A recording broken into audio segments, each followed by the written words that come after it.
Hello friend, आज जो बिहार दरोगा को लेकर ज्ञान बिंदु द्वारा होमवर्क सीरीज चलाया जा रहा है। होमवर्क सीरीज का होमवर्क सीरीज .2 है 2.0। इसमें एक टेस्ट नंबर 6 है, इसका डिस्कशन कराया जाएगा। जो 75 क्वेश्चन का कलेक्शन किया गया है जो 2025 में आने वाली है बिहार दरोगा की वैकेंसी, उसको लेकर टाइम वेस्ट नहीं करते हुए सीधा चलते हैं फर्स्ट क्वेश्चन पे। फर्स्ट क्वेश्चन क्या कर रही है? 18वीं लोकसभा चुनाव 2024 में निर्वाचन आयोग ने कौन सी पोर्टल जारी की है? इन 18वीं लोकसभा चुनाव 2024 में निर्वाचन आयोग ने कौन सी पोर्टल जारी की है? तो अभी हाल ही में जो जारी की है वो पोर्टल कौन सी है? तो सुविधा है। राइट ऑप्शन का ऑप्शन नंबर डी। लेकिन सी, वो निर्वाचन आयोग द्वारा 2 पोर्टल जारी किया गया था। एक सी विजिल किया गया था, एक सुविधा किया गया था। सुविधा किया गया था वो किसके लिए किया गया था? तो भ्रष्टाचार से रोकने के लिए किया गया था। जो सुविधा पोर्टल था वो भ्रष्टाचार से रोकने के लिए किया गया था। और सी सिविल पोर्टल था वो किया गया था मतदाताओं की सहायता के लिए। जो मतदाताओं हैं उनको सहायता के लिए सी सिविल पोर्टल लॉन्च किया गया था। क्वेश्चन नंबर नेक्स्ट देखेंगे। मेजर ध्यानचंद खेल रत्न पुरस्कार 2024 किन्हें दिया गया है? तो मेजर ध्यानचंद खेल रत्न पुरस्कार 2024 किन्हें दिया गया? तो मनु भाकर को भी दिया गया, डी गुगेश, हरमनप्रीत सिंह को और प्रवीण कुमार, यानी चारों को दिया गया। राइट ऑप्शन होगा ए और बी दोनों।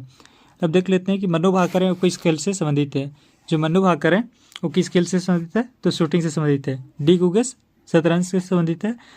हरमनप्रीत सिंह क्या है? तो हॉकी से। हरमनप्रीत सिंह हॉकी से। प्रवीण कुमार क्या है? तो एथलीस्ट हैं। प्रवीण क्या है? तो एथलीस्ट हैं। मनु भाकर हो गए किससे? तो शूटिंग से है। डी गुगेश शतरंज के खिलाड़ी हैं। हरमनप्रीत हॉकी, प्रवीण कुमार एथलीस्ट हैं। राइट ऑप्शन होगा डी, ए बी दोनों। नेक्स्ट देखेंगे। संयुक्त राष्ट्र ने किस वर्ष को ग्लेशियर के प्रति संरक्षण का अंतर्राष्ट्रीय वर्ष घोषित किया है? यानी संयुक्त राष्ट्र द्वारा कौन सा वर्ष है को अंतरिक्ष प्रति संरक्षण का, ग्लेशियर के प्रति संरक्षण का अंतर्राष्ट्रीय वर्ष घोषित किया है? तो 2025 को घोषित किया गया। राइट ऑप्शन को यह 2025 को घोषित किया है। और देख लेते हैं यूएनए द्वारा है जो कि 2023 को घोषित किया गया था मोटे अनाज का वर्ष घोषित किया गया था। लेकिन यूएन महासभा द्वारा 2025 के वर्ष को घोषित किया गया। क्या किया गया? क्वांटम विज्ञान एवं प्रौद्योगिकी का वर्ष घोषित किया गया। यूएनए महासभा द्वारा 2025 के वर्ष को क्या घोषित किया गया? क्वांटम विज्ञान और प्रौद्योगिकी का वर्ष घोषित किया गया। क्वेश्चन नंबर नेक्स्ट देखेंगे। म्यांमार में भूकंप पीड़ित को मानवीय सहायता देने के लिए कौन सा ऑपरेशन चलाया गया था? तो म्यांमार में भूकंप पीड़ितों की मानवीय सहायता देने के लिए कौन सा ऑपरेशन चलाया गया था? तो ऑपरेशन ब्रह्मा चलाया गया था। राइट ऑप्शन का ए हो जाएगा, ऑपरेशन ब्रह्मा चलाया गया था। और ऑप्शन देख लेते हैं। ऑपरेशन सद्भाव चलाया गया है। ऑपरेशन चक्र, ऑपरेशन इंद्रावती। तो देखते हैं जो ऑपरेशन चक्र है वो सीबीआई के द्वारा चलाया गया था। ऑपरेशन चक्र किसके द्वारा चलाया गया? तो सीबीआई द्वारा चलाया गया। ऑपरेशन इंद्रावती देखते हैं तो हैती के लिए चलाया गया था। इंद्रावती है और हैती के लिए चलाया गया था। ऑपरेशन सद्भाव है जो दक्षिण चीन सागर में जो देश आते हैं उनके लिए चलाया गया था। जो दक्षिण चीन सागर में जो टाइफून आते हैं चक्रवात, उसके लिए चलाया गया था ऑपरेशन सद्भाव। यानी म्यांमार में फंसे हुए पीड़ित के लिए क्या चलाया गया? ऑपरेशन ब्रह्मा। ऑपरेशन चक्र सीबीआई के द्वारा चलाया गया। ऑपरेशन सद्भाव जो दक्षिण चीन सागर में फंसे हुए लोग उसके लिए चलाया गया। ऑपरेशन इंद्रावती किससे चलाया? तो हैती देश के लिए चलाया गया था। ये 4 का राइट ऑप्शन ए हो जाएगा। क्वेश्चन नंबर नेक्स्ट देखेंगे। उधवा झील को रामसर सूची में शामिल किया गया, यह किस राज्य में स्थित है? तो उधवा झील है उसे रामसर सूची में शामिल किया गया। ये किस राज्य में स्थित है? तो उधवा झील है वो झारखंड में स्थित है। उधवा झील कहाँ स्थित है? तो झारखंड में। अभी देखेंगे भारत में वर्तमान रामसर सूची में कितने साइट को शामिल किया गया? तो 89 को शामिल किया गया। 89 अभी संख्या इसका हो गया। कितना? 89 हो गया। अब पूछेगा सर्वाधिक किस राज्य में है? तो तमिलनाडु राज्य में है। रामसर सूची में सबसे ज़्यादा स्थल कहाँ का है? तमिलनाडु का। कितना है? 20 है। अगर अभी तक पूछा कितना है तो 89 है। किस राज्य में सबसे ज़्यादा है? तो तमिलनाडु में। क्वेश्चन नंबर नेक्स्ट देखेंगे। हाल ही में यूनेस्को ने भारत के किस शहर को वेटलैंड सिटी में शामिल किया है? वेटलैंड सिटी में कौन सा शहर है उसको यूनेस्को ने शामिल किया है? वो शामिल किया है उदयपुर और इंदौर को शामिल किया है। उदयपुर और इंदौर को। राइट ऑप्शन हो जाएगा ए और सी। इंदौर और उदयपुर को शामिल किया गया है वेटलैंड सिटी में। अभी वेटलैंड सिटी का बात की तो कितना वेटलैंड सिटी है? आदर्श रामसर भूमि है वो कितना है? 89। और देखेंगे जो यूनेस्को है, यूनेस्को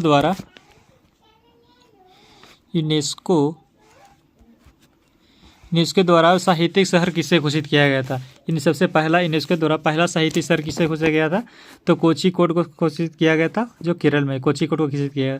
आप पूछेगा सेकंड क्वेश्चन, यूनेस्को में कौन सा शहर शामिल है, सबसे पहला शहर कौन है यूनेस्को में। तो पहले शहर का बात पड़ेगा तो अहमदाबाद है, दूसरा जयपुर को शामिल किया गया।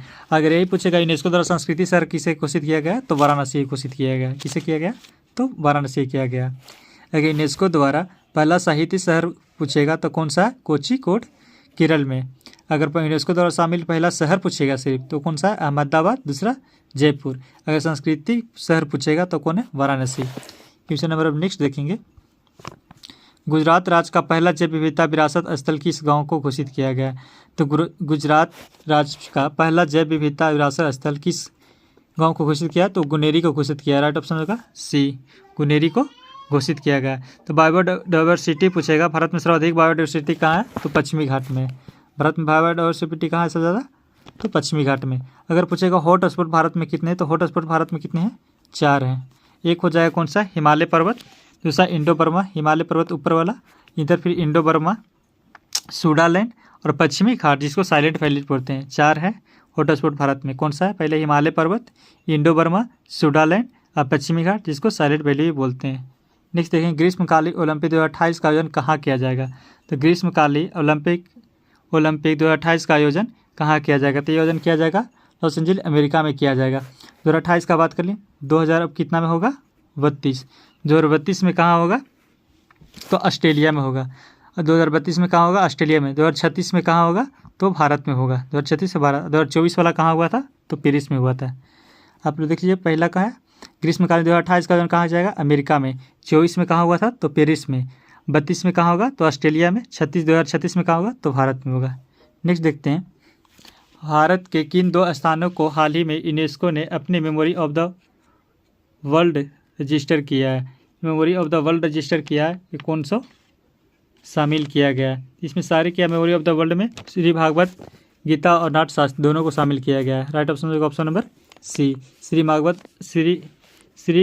श्रीमद् भागवत गीता और नाट्यशास्त्र को शामिल किया गया। राइट ऑप्शन सी हो जाएगा।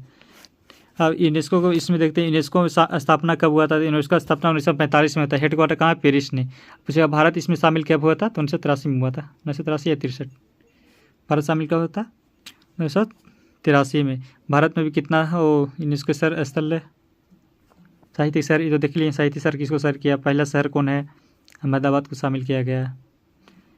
नेक्स्ट देखेंगे, 18वें प्रवासी भारतीय दिवस कार्यक्रम 2025 का मुख्य अतिथि किस देश को चुना गया, यानी कौन सा देश था इसको चुना गया, तो त्रिनाद और टोबैगो को चुना गया। राष्ट्र ऑप्शन को सी हो जाएगा।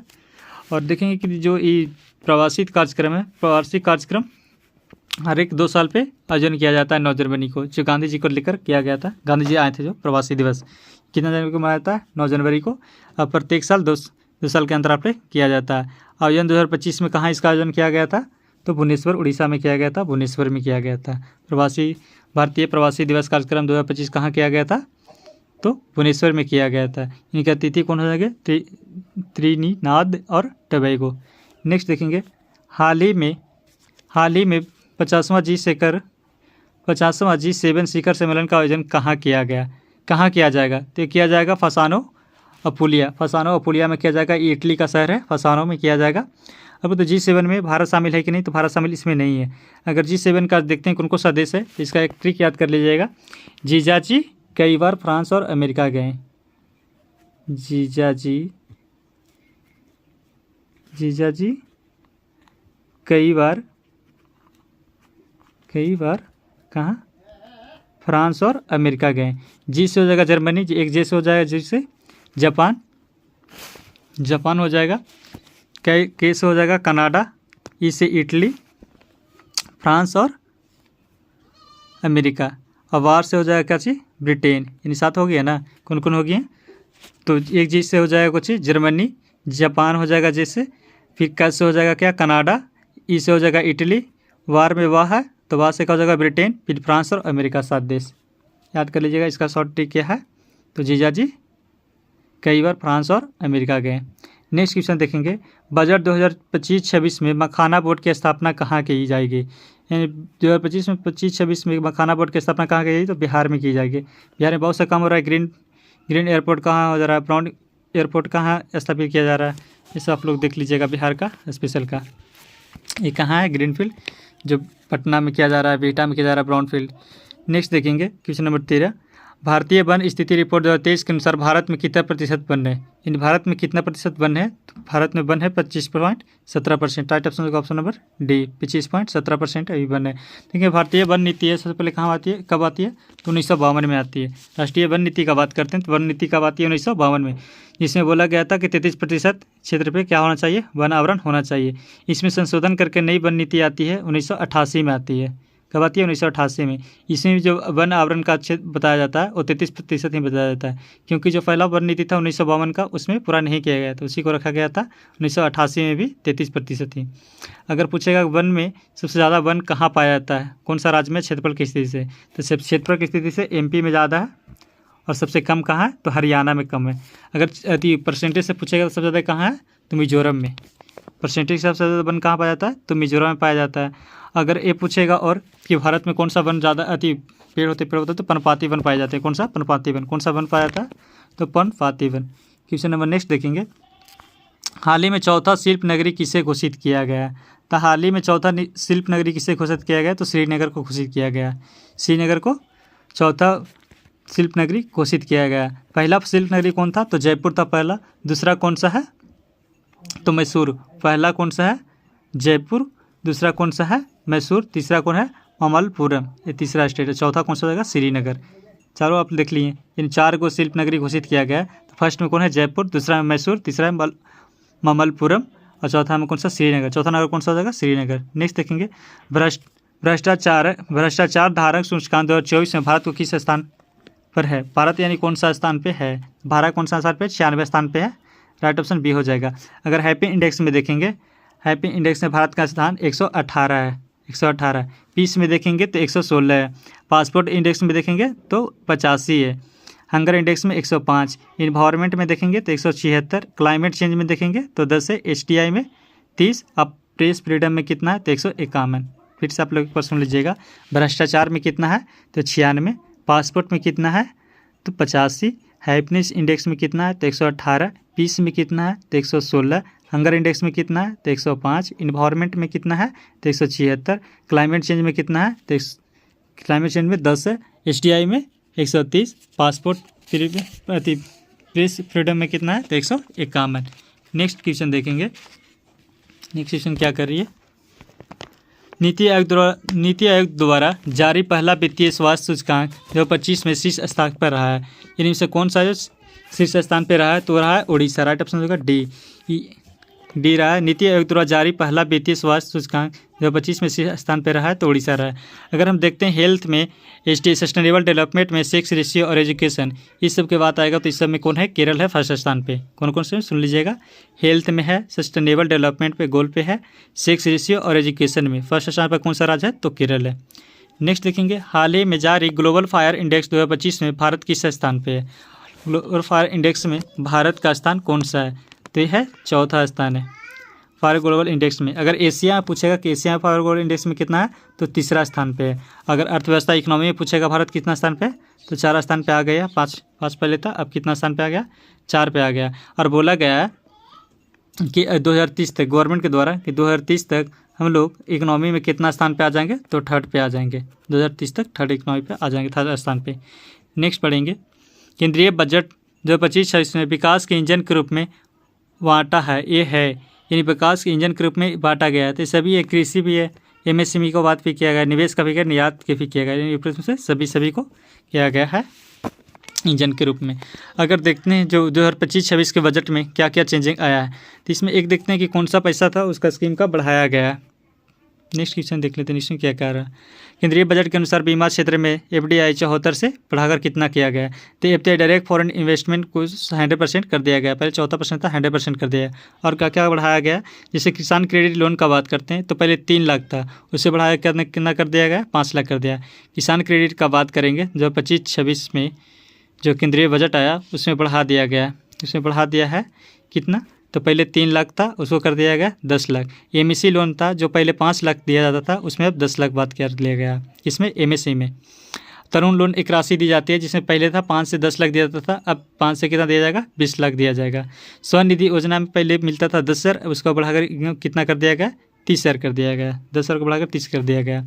अगर बात करेंगे जो 2025-26 में बजट आया उसमें कुल प्राप्तियाँ कितना है, तो प्राप्तियाँ का बात करते हैं तो 34.96 लाख करोड़ रुपया प्राप्ति का बात किया गया। अगर खर्च का बात बोलेंगे तो 50.65 लाख करोड़ रुपया का खर्च की बात कही गई। यानी घाटा का बजट हुआ ना, यानी जितना भी विकासशील देश है सब में घाटे का बजट बनाया जाता है। किसके होता है, घाटे का बजट होता है। जैसे अभी भारत का ही देख लें, खर्चा कितना किया जा रहा है, 50.65 लाख करोड़ रुपया खर्चा किया जाएगा, लेकिन उससे कुल प्राप्तियाँ कितना होता है, तो 34.96 लाख करोड़ रुपया प्राप्ति की जाएगी। नेक्स्ट देखेंगे क्वेश्चन नंबर 20, आर्थिक सर्वेक्षण 2024-25। आर्थिक सर्वेक्षण 2024-25 के अनुसार वित्त वर्ष 2025-26 में भारतीय अर्थव्यवस्था किस दर से बढ़ने की अनुमान है। यानी किस दर से बढ़ने का अनुमान है, तो 6.3 से लेकर 6.8 के हिसाब से बढ़ने की अनुमान है। राइट ऑप्शन हो जाएगा ऑप्शन नंबर बी। महाकुंभ भगदड़ पर न्यायिक जांच के लिए गठित कमेटी का प्रमुख किन्हें नियुक्त किया गया था। यानी जब महाकुंभ में भगदड़ मचा था उसमें न्यायिक जांच के लिए गठित कमेटी का प्रमुख किन्हें नियुक्त किया गया था, तो जस्टिस हर्ष कुमार को नियुक्त किया गया था। राइट ऑप्शन बी हो जाएगा, जस्टिस हर्ष कुमार को नियुक्त किया गया था। नेक्स्ट देखें, कोशिका विज्ञान क्या है, कोशिका जीव विज्ञान क्या है। कोशिका जीव विज्ञान क्या है, तो कोशिका जीव विज्ञान क्या है, मानव शरीर की कार्यात्मक एवं संरचनात्मक इकाई है। कौन है, कार्यात्मक एवं संरचनात्मक इकाई है। मानव जीव का संरचना एवं कार्यात्मक अध्ययन है। राइट ऑप्शन हो जाएगा ऑप्शन नंबर सी। नेक्स्ट देखें, केंद्रक और कोशिका के बीच जेल पदार्थ क्या होता है। यानी केंद्रक और कोशिका के बीच जो जेल पदार्थ होता है क्या होता है, तो कोशिका द्रव होता है। क्या होता है, कोशिका द्रव। राइट ऑप्शन होगा ए, कोशिका द्रव होता है। नेक्स्ट देखेंगे, निम्नलिखित में से कौन सा कोशिकांग प्रोटीन और लिपिड के परिवहन, संशोधन और पैकेजिंग के लिए जाना जाता है। यानी कौन है जो प्रोटीन को परिवहन, संशोधन और पैकेजिंग के लिए जाना जाता है, वो जाना जाता है क्या, Golgi complex. Right option C हो जाएगा, गोल्जी कॉम्प्लेक्स जाना जाता है। नेक्स्ट देखेंगे, कोशिकीय श्वसन में होता है। कोशिकीय श्वसन में क्या होता है, तो कोशिकीय श्वसन किसके द्वारा होता है, तो माइटोकॉन्ड्रिया के द्वारा। राइट ऑप्शन होगा ऑप्शन नंबर ए, माइटोकॉन्ड्रिया के द्वारा। कोशिकीय श्वसन किससे होता है, माइटोकॉन्ड्रिया के द्वारा। 25 का ही हो जाएगा, माइटोकॉन्ड्रिया के द्वारा किया जाता है। कोशिकीय श्वसन होता है तो क्या होता है, माइटोकॉन्ड्रिया में। निम्नलिखित में से कौन सा शरीर की कार्यात्मक इकाई है, यानी इसमें से पूरा कि शरीर का कौन सा अंग है। 26 नंबर क्वेश्चन, निम्नलिखित में से कौन शरीर की कार्यात्मक इकाई है, कोशिका हो जाएगा। कार्यात्मक इकाई कौन है, तो कोशिका। शरीर का कार्यात्मक इकाई कोशिका होती है। क्वेश्चन नंबर नेक्स्ट देखेंगे, निम्नलिखित में से किसे कोशिका का पावर हाउस कहा जाता है। पावर हाउस किसे कहा जाता है, माइटोकॉन्ड्रिया को कहा जाता है। कोशिका का पावर हाउस किसे कहा जाता है, तो माइटोकॉन्ड्रिया को कहा जाता है। क्वेश्चन नंबर नेक्स्ट देखेंगे 28, निम्नलिखित में से किसे कोशिका का आत्महत्या का थैली कहा जाता है। आत्महत्या का थैली किसे कहा जाता है, तो क्या जाता है, लाइसोसोम को कहा जाता है। राइट ऑप्शन का ऑप्शन नंबर सी, लाइसोसोम को कहा जाता है। क्वेश्चन नंबर नेक्स्ट देखेंगे, लाइसोसोम निम्नलिखित में से किस कोशिकाओं द्वारा निर्मित होते हैं। लाइसोसोम है वो किसके द्वारा निर्मित होते हैं, तो लाइसोसोम किसके द्वारा निर्मित होते हैं, ऑप्शन पढ़ेंगे तो अपने पता चल जाएगा। माइटोकॉन्ड्रिया दिया हुआ, एंडोप्लाज्मिक रेटिकुलम दिया, गोल्जी कॉम्प्लेक्स और डीएनए। ये किसके द्वारा लाइसोसोम निर्मित होते हैं, तो गोल्जी कॉम्प्लेक्स के द्वारा निर्मित होते हैं। राइट ऑप्शन सी हो जाएगा। लाइसोसोम निम्नलिखित में से किस कोशिकाओं द्वारा निर्मित होते हैं, तो गोल्जी कॉम्प्लेक्स द्वारा। क्वेश्चन नंबर 30 देखेंगे, निम्नलिखित में से किस कोशिका में कोशिका भित्ति नहीं पाई जाती है। यानी इसमें से कौन है जिसमें कोशिका भित्ति नहीं पाई जाती है, तो कोशिका भित्ति किसमें होती है, पशु कोशिका में कोशिका भित्ति नहीं पाई जाती है। अगर और देख लेते हैं, कोशिका सेल थ्योरी किसने दिया था, स्लाइडर एवं स्वान ने दिया था। क्वेश्चन शायद आगे मिल जाएगा, इसलिए नहीं बता रहे क्योंकि सेम क्वेश्चन आगे मिल जाएगा ही। डीएनए निम्नलिखित में से किस कोशिकांग में संग्रहित होता है। ये डीएनए है किस कोशिकांग में संग्रहित होती है, तो किस में होती है, तो केंद्रक में होती है। राइट हो जाएगा ऑप्शन नंबर सी, केंद्रक में संग्रहित होती है। क्वेश्चन नंबर 32 देखेंगे, 32 क्वेश्चन क्या कर रही है, निम्नलिखित में से किस कोशिका में केंद्रक मौजूद नहीं होता है। यानी इसमें से कौन सा है जिसमें केंद्रक मौजूद नहीं होता है, तो कौन, प्रोकैरियोटिक कोशिका में केंद्रक मौजूद नहीं होता है क्योंकि वो विकसित कोशिका नहीं होता है, अब विकसित होता है। Right option option number B prokaryotic कोशिका में। क्वेश्चन नंबर नेक्स्ट देखेंगे, कोशिका सिद्धांत का प्रस्ताव किसने दिया था? तो कोशिका सिद्धांत का प्रस्ताव किसने दिया था? स्लाइडेन एवं स्वान और रोडोल्फ विल्चोफ ही दिए थे। राइट हो जाएगा ऑप्शन नंबर सी, स्लाइडेन स्वान दिए थे, स्लाइडेन दिए थे, रोडोल्फ विल्चोफ। स्वान ने बोले थे, स्वान क्या बोले थे? स्वान ने बोले थे वो जो कोशिका भित्ति के बात बोले थे, प्लांट और एनिमल सेल के डिफरेंस बताए थे। अगर रोडोल्फ विल्चोफ को बोलते हैं तो रोडोल्फ विल्चोफ बोले थे कि जो पुरानी कोशिका है और नई कोशिका का निर्माण करते हैं। ओमिना सेलुला ई सेलुला किनका? रोडोल्फ विल्चोफ का था। दो सिद्धांत आया ना कोशिका में दो सिद्धांत आया। स्लाइडेन स्वान दिए हैं, उसने क्या बोले थे? जो कोशिका भित्ति के बारे में बोले थे। और रोडोल्फ विल्चोफ क्या बोले थे? ओमिना सेलुला ई सेलुला मतलब क्या होता है? पुरानी कोशिका है जो नई कोशिका का निर्माण करती है, यही बोले थे। राइट ऑप्शन सी हो जाएगा। क्वेश्चन नंबर नेक्स्ट देखेंगे, आरएनए निम्नलिखित में से किस कोशिका में मौजूद होता है? यानी आरएनए है निम्नलिखित में से किस में मौजूद होता है? तो राइबोसोम में। राइट ऑप्शन हो जाएगा ऑप्शन नंबर बी, राइबोसोम में मौजूद होते हैं। नेक्स्ट पढ़ेंगे, एक कोशिका के अंगक जो पशु कोशिका में मौजूद होता है लेकिन पादप कोशिका में मौजूद नहीं होता है। यानी कौन सा कोशिकांग है जो पशु कोशिका में मौजूद होता है लेकिन पादप कोशिका में मौजूद नहीं होता है? तो होता है सेंट्रोसोम मौजूद नहीं होता है। राइट ऑप्शन हो जाएगा ऑप्शन नंबर बी, जो सेंट्रोसोम है वो पशु कोशिका में मौजूद होता है लेकिन पादप कोशिका में नहीं होता है। राइट ऑप्शन बी हो जाएगा। नेक्स्ट देखेंगे, निम्नलिखित में से कौन सी कोशिका मस्तिष्क में पाई जाती है? यानी मस्तिष्क वाली कोशिका होती है, कौन सा कोशिका होती है? तो न्यूरॉन होती है। राइट ऑप्शन हो जाएगा ऑप्शन नंबर ए, न्यूरॉन पाई जाती है। नेफ्रॉन कोशिका है, ऑप्शन देख लेते हैं। नेफ्रॉन किसका होता है? तो किडनी का। हेपोसाइट होती है, वो किसका होती है? तो लीवर कोशिका की होती है। हेपेसाइट किसका होती है? लीवर की। उपकला कोशिका तपचा में कौन सा पाया जाता है? उपकला। अगर नेफ्रॉन की बात करते तो किडनी तो हो गया। नेफ्रॉन तो किडनी का बात कर लिए। न्यूरॉन मस्तिष्क का हो ही गया। अगर कार्डियल बोलते हैं, कार्डियल किस में होता है? तो हार्ट में पाया जाता है, दिल में, कार्डियल हार्ट में। और बीटा सेल का होता है? अग्नाशय का होता है, बीटा सेल अग्नाशय का। सोमैटोसेल की बात किया जाएगा तो पेनक्रियाज में पाया जाता है। सोमैटोसेल कहाँ? पेनक्रियाज में। इसमें कुछ ज़्यादा फास्ट हो जा रहा है, देख लीजिए फिर से एक बार। कोशिका निम्नलिखित में से कौन सी कोशिका मस्तिष्क में पाई जाती है? तो मस्तिष्क में कौन सा पाया जाती है? न्यूरॉन। अगर न्यूरॉन पाया जाता है, राइट ऑप्शन ए हो जाएगा। नेक्स्ट देखते हैं, हेपेटोसाइट की बात करते हैं। हेपेटोसाइट है वो कहाँ कोशिका पाया जाता है? तो लीवर की कोशिका। हेपेटोसाइट लीवर का। नेफ्रॉन हो जाएगा किडनी का। उपकला कोशिका त्वचा में पाया जाता है। अगर कार्डियल सेल का बात करें तो ये हार्ट का दिल का होता है। बीटा सेल कहाँ होगा? अग्नाशय में। सोमैटोसेल पेनक्रियाज में। क्वेश्चन नंबर नेक्स्ट देखते हैं, नेक्स्ट क्या कर रहा है, प्रोटीन संश्लेषण निम्नलिखित में से किस कोशिकांग में होता है? यानी प्रोटीन संश्लेषण किस में होता है? तो राइबोसोम में होता है। राइट ऑप्शन हो जाएगा ऑप्शन नंबर बी, राइबोसोम में होता है। ऑप्शन बी हो जाएगा। प्रोटीन संश्लेषण निम्नलिखित में किस कोशिकांग में होता है? तो राइबोसोम में। नेक्स्ट क्वेश्चन देखेंगे, निम्नलिखित में से कौन सी कोशिकाएं आंत की परत में पाई जाती है? तो आंत की परत में कौन सी पाई जाती है? तो उपकला कोशिकाएं पाई जाती है, यानी उपकला कोशिकाएं पाई जाती है। राइट ऑप्शन का ऑप्शन नंबर सी। आंत की कोशिका में कौन सी कोशिका पाई जाती है? उपकला कोशिका पाई जाती है। शरीर में सेलुलोज का स्तर बढ़ने पर निम्नलिखित में से कौन सी कोशिका इंसुलिन छोड़ती है? यानी इंसुलिन कौन सी छोड़ती है? तो बीटा कोशिका। इंसुलिन क्या है? हार्मोन, यानी बीटा कोशिका है ना जो हार्मोन करती है। राइट ऑप्शन का ऑप्शन नंबर बी, बीटा कोशिका हो जाएगी। नेक्स्ट पढ़ेंगे, निम्नलिखित में से कौन सी कोशिकाएं बहुत शक्तिशाली हैं? यानी इनमें से पढ़ना है, ऑप्शन में से कौन सी कोशिकाएं जो बहुत शक्तिशाली है? तो भ्रूण स्टेम कोशिकाएं हैं और बहुत शक्तिशाली। राइट ऑप्शन ए हो जाएगा। निम्नलिखित में से कौन सी कोशिकाएं आमतौर पर विभाजित नहीं होती लेकिन उन्हें विभाजित होने के लिए प्रेरित किया जा सकता है? यानी कौन सी कोशिका है जो प्रेरित आमतौर पर विभाजित नहीं होती है लेकिन उन्हें प्रेरित किया जा सकता है? ये क्वेश्चन छोड़ देते हैं आप लोग पे, आप लोग कमेंट में बताइएगा कि इसका राइट ऑप्शन क्या हो जाएगा। नेक्स्ट देखते हैं, कौन सी कोशिकांग एक यूकैरियोटिक और एक प्रोकैरियोटिक कोशिका दोनों में पाया जाता है? यानी इनमें कौन सी कोशिकांग है जो यूकैरियोटिक में पाया जाता है और प्रोकैरियोटिक में पाया जाता है? तो ये सभी हो जाएगा, इनमें से एक से अधिक हो जाएगा ना। राइबोसोम भी होता है, कोशिका झिल्ली भी कोई में पाया जाता है। राइट ऑप्शन डी हो जाएगा। क्वेश्चन नंबर नेक्स्ट देखेंगे, राइबोसोम निम्नलिखित में से किसके लिए कार्यस्थल है? यानी राइबोसोम किसके लिए कार्यस्थल है? प्रोटीन संश्लेषण के लिए है। राइट ऑप्शन हो जाएगा ऑप्शन नंबर ए, प्रोटीन संश्लेषण के लिए।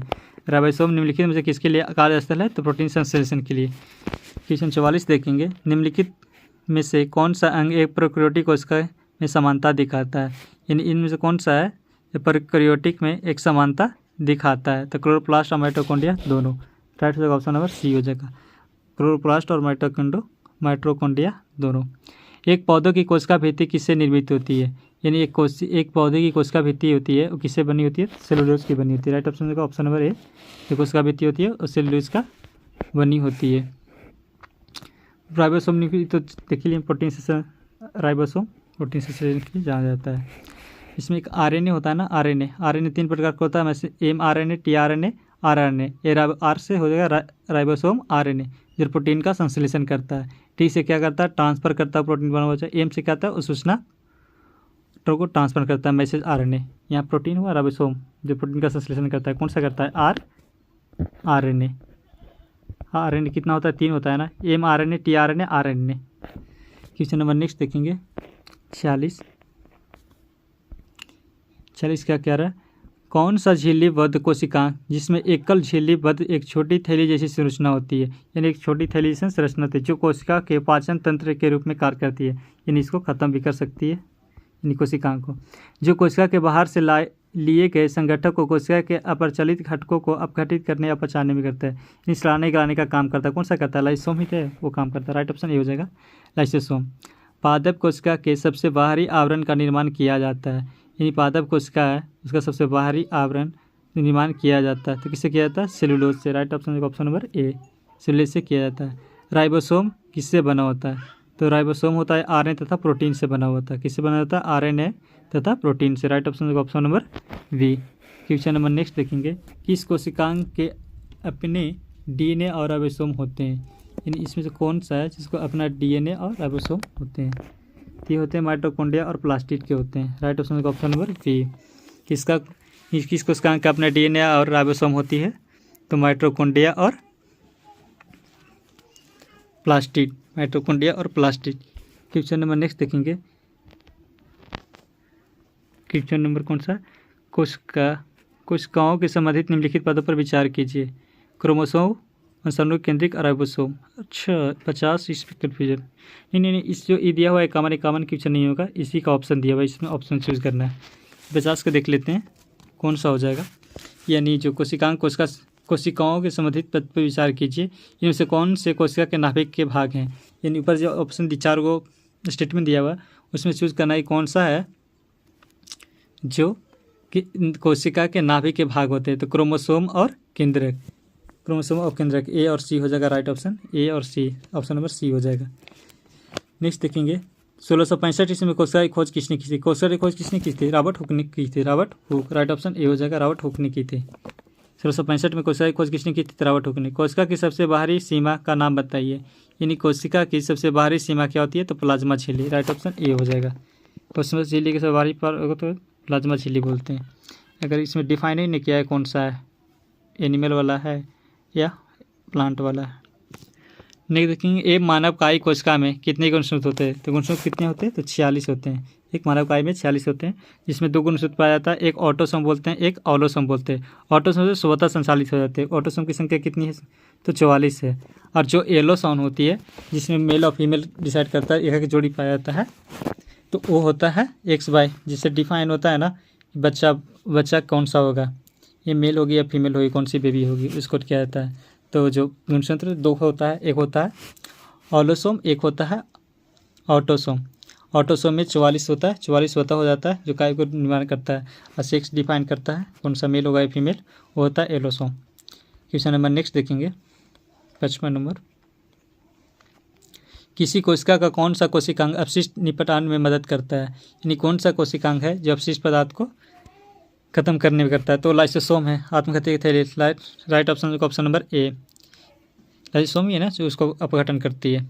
नेक्स्ट देखेंगे, मानव शरीर के सबसे अधिक जीवन काल वाली कोशिकाएं हैं, ये मानव शरीर में सबसे अधिक जीवन काल वाली है, तो कौन है, मस्तिष्क कोशिकाएं। लंबी कोशिका कौन सा है, तंत्रिका कोशिका, यानी सबसे अधिक जीवन काल वाली कोशिका कौन सा है, मस्तिष्क कोशिका।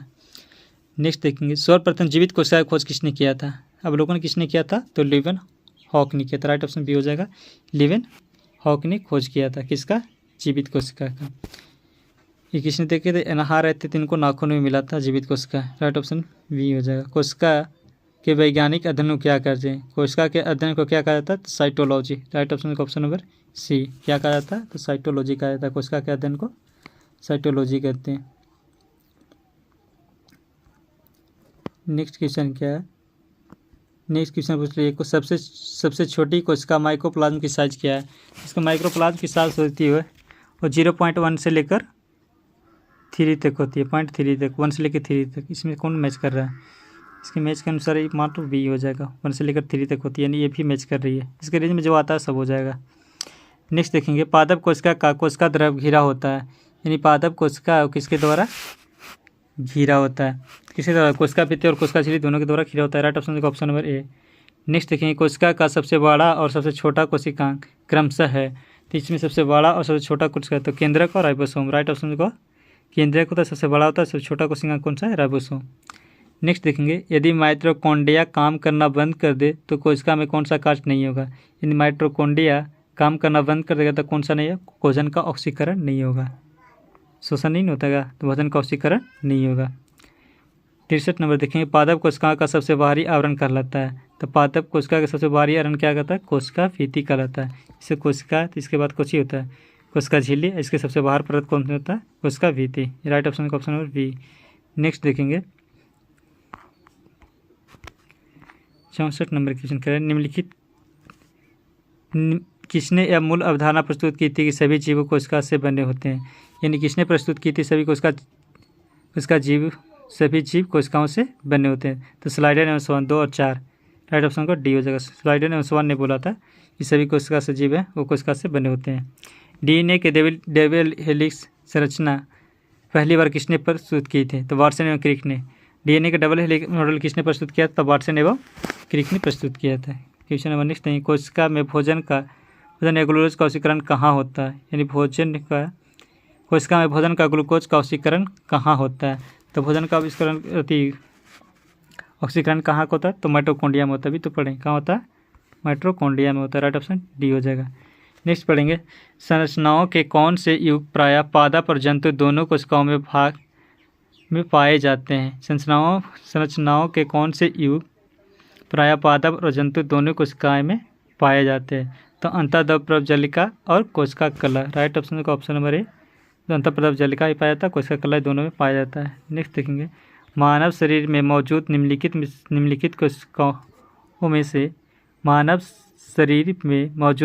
कोशिकाओं में से किसमें माइटोकॉन्ड्रिया नहीं पाई जाती है? इनमें किसमें है जो किसमें माइटोकॉन्ड्रिया नहीं पाई जाती है? तो आरबीसी में माइटोकॉन्ड्रिया नहीं पाई जाती है। राइट ऑप्शन होगा ए। क्वेश्चन नंबर 69 देखेंगे, निम्नलिखित में से कौन सी सबसे बड़ी ज्ञात कोशिका है? यानी सबसे बड़ी ज्ञात कोशिका कौन है? शुतुरमुर्ग का अंडा। राइट ऑप्शन डी हो जाएगा, शुतुरमुर्ग का अंडा। समुद्री शैवाल में सबसे प्रचुर मात्रा में अणु होते हैं, कुल द्रव्यमान का 70% या उससे भी अधिक होता है। समुद्री शैवाल में प्रचुर मात्रा में अणु होते हैं, उसमें 70% अधिक भी होता है, यानी इससे अधिक कौन सा होता है? तो इसमें कौन सा होता है? प्रोटीन होता है, उससे 70% अधिक। राइट ऑप्शन होगा सी, प्रोटीन होता है। नेक्स्ट, निम्नलिखित कोशिका अंकों में कौन सा एक अर्धपरागम है? अर्धपरागम झिल्ली कौन है? कोशिका झिल्ली। राइट ऑप्शन हो जाएगा अर्धपरागम झिल्ली कौन सा है? तो कोशिका झिल्ली। नेक्स्ट देखेंगे, निम्नलिखित पोषकों में से कौन सा एक पौधे की कोशिका भित्ति का एक संरचनात्मक घटक है? तो कौन सा है जो कोशिका होती है संरचनात्मक है? तो है कैल्शियम। राइट ऑप्शन का ऑप्शन नंबर डी। घटक कौन सा? कैल्शियम है। मिलान करना है। इसके प्रकाश संश्लेषण किस में होता है? इसे ऑप्शन दिया हुआ इधर शारीरिक प्रक्रिया होती है, यानी कोशिकांग। तो प्रकाश संश्लेषण है वो किस में होती है? तो क्लोरोप्लास्ट सही है, एक है। खनिज अवशोषण कहाँ होती है? तो खनिज अवशोषण प्लाज्मा झिल्ली में होती है ना, वो जो अर्धपरागम झिल्ली होती है। श्वसन माइटोकॉन्ड्रिया में, प्रोटीन, यानी सबका सही है, सामने सही है। प्रकाश संश्लेषण का क्लोरोप्लास्ट में, खनिज अवशोषण प्लाज्मा झिल्ली, श्वसन माइटोकॉन्ड्रिया, प्रोटीन संश्लेषण राइबोसोम। राइट ऑप्शन ए हो जाएगा। नेक्स्ट देखेंगे, कोशिका में नाभिक के अलावा किस अंग में डीएनए होता है? यानी कोशिका में नाभिक के अलावा किस अंग में डीएनए होता है? तो किस अंग में डीएनए होता है? तो माइटोकॉन्ड्रिया में होता है। राइट ऑप्शन डी हो जाएगा, माइटोकॉन्ड्रिया में भी डीएनए होता है। बैक्टीरिया में कोशिका भित्ति का निर्माण किसके द्वारा सुगम है? यानी बैक्टीरिया में कोशिका भित्ति निर्माण द्वारा किसके द्वारा सुगम होता है? तो मेसोसोम के द्वारा सुगम होता है। राइट ऑप्शन होगा ऑप्शन नंबर बी।